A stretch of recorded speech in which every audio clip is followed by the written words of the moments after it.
Good morning students. आज हम पढ़ने वाले हैं डाइजेस्टिव सिस्टम, पाचन तंत्र के बारे में।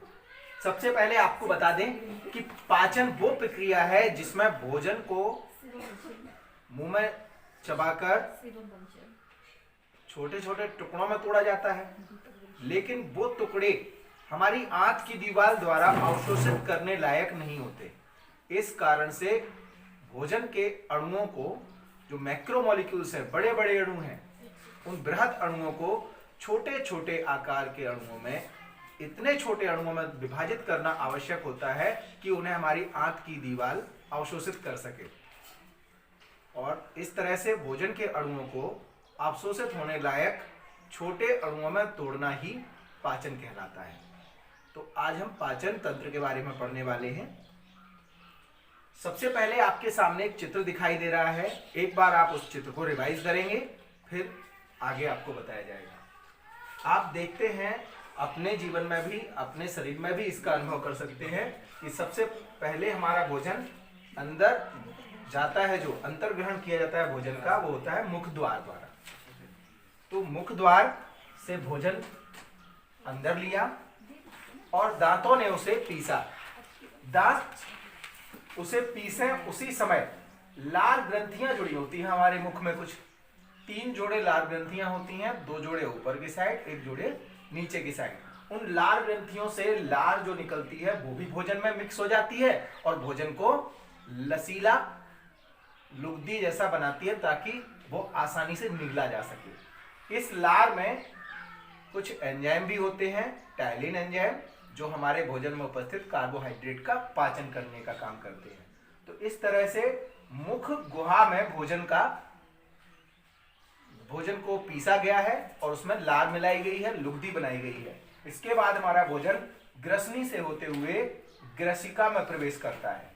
ग्रसिका में नीचे उतरने के लिए उसमें क्रमानुकुंचन गति होती है, भोजन में नहीं। यह गति ग्रसिका की दीवार में होती है, यानी हमारी जो ईसोफेगस है उसमें एक लहर जैसी उठती है। उस लहर के कारण वो भोजन नीचे को खिसकता चला जाता है और नीचे जाकर आमाशय में पहुंच जाता है। आमाशय में विभिन्न प्रकार की ग्रंथियां होती हैं, उनसे अलग अलग तरह के रस निकलते हैं जो भोजन के पाचन में सहायक होते हैं। इसमें एक विशेष प्रकार की सेल्स भी हैं जिनका नाम होता है गॉबलेट सेल्स। ये गॉबलेट सेल्स HCl का स्रावण करती हैं, हाइड्रोक्लोरिक अम्ल का स्रावण करती हैं। यह अम्ल प्रोटीन को लचीला बनाने में, कमजोर बनाने में सहायक होता है और हमारे भोजन में आए हुए कीटाणुओं को, जर्म्स को मारने का काम करता है। इसके बाद भोजन आगे बढ़ता है तो छोटी आंत में। छोटी आंत के 2 हिस्से हैं।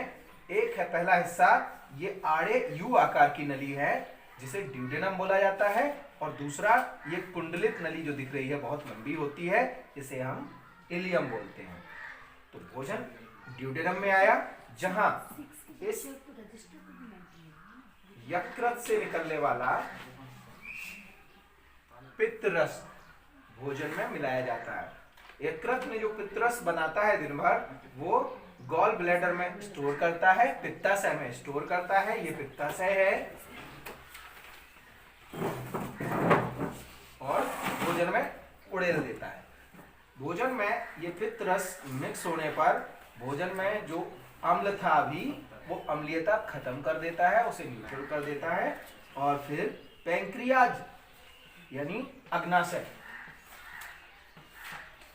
से निकलने वाला अग्नाशयी रस भी भोजन में मिल जाता है। अग्नाशयी रस में कई तरह के एंजाइम होते हैं, जैसे ट्रिप्सिन। ये हमारे प्रोटीन के डाइजेशन के लिए ये भी जरूरी है। इसके अलावा दूध में पाई जाने वाली कैसीन प्रोटीन के डाइजेशन के लिए जरूरी होता है।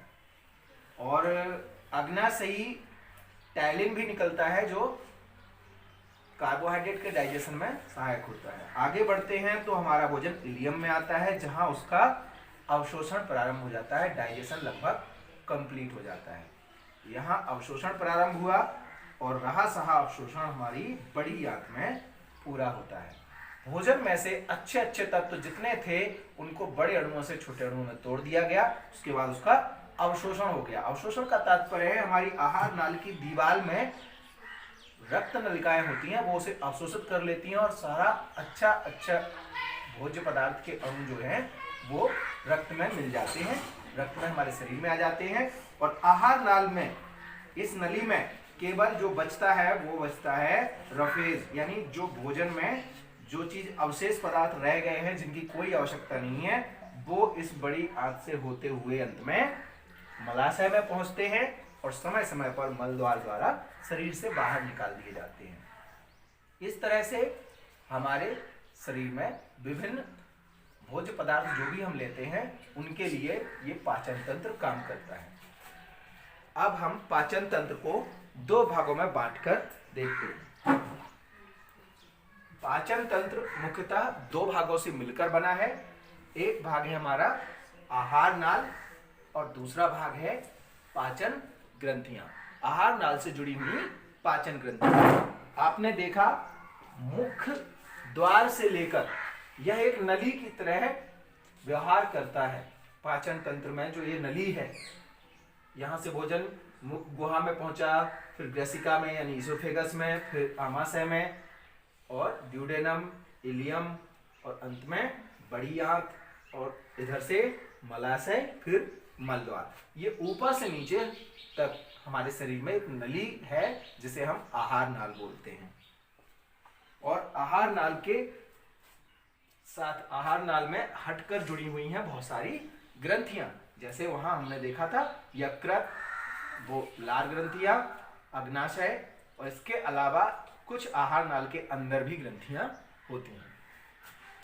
तो आहार नाल के मुख्य भाग कौन कौन से हो गए?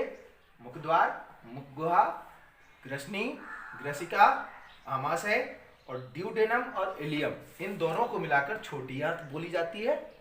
इसके बाद आती है बड़ी आंत, मलाशय और मलद्वार।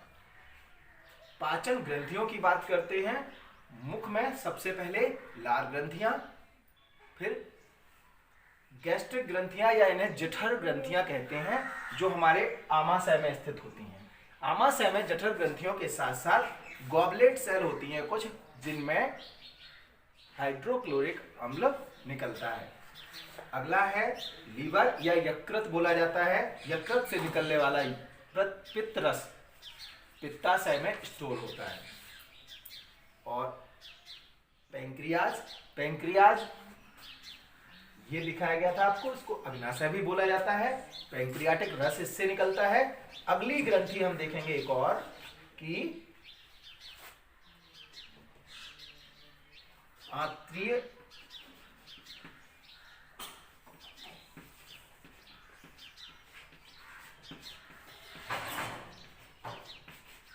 ग्रंथियां। आंत की दीवार में भी कुछ ग्रंथियां होती हैं जिनसे कुछ लाइपेज और अमाइलेज एंजाइम निकलते हैं जो लिपिड और कार्बोहाइड्रेट का पाचन करते हैं। आपको पाचन की प्रक्रिया पूरी समझने के लिए भोजन के अवयवों का भी ज्ञान होना जरूरी है। कौन से अवयव का पाचन किस रस द्वारा होगा, किस एंजाइम द्वारा होगा, वो आपको अगली क्लास में बताया जाएगा। Thank you.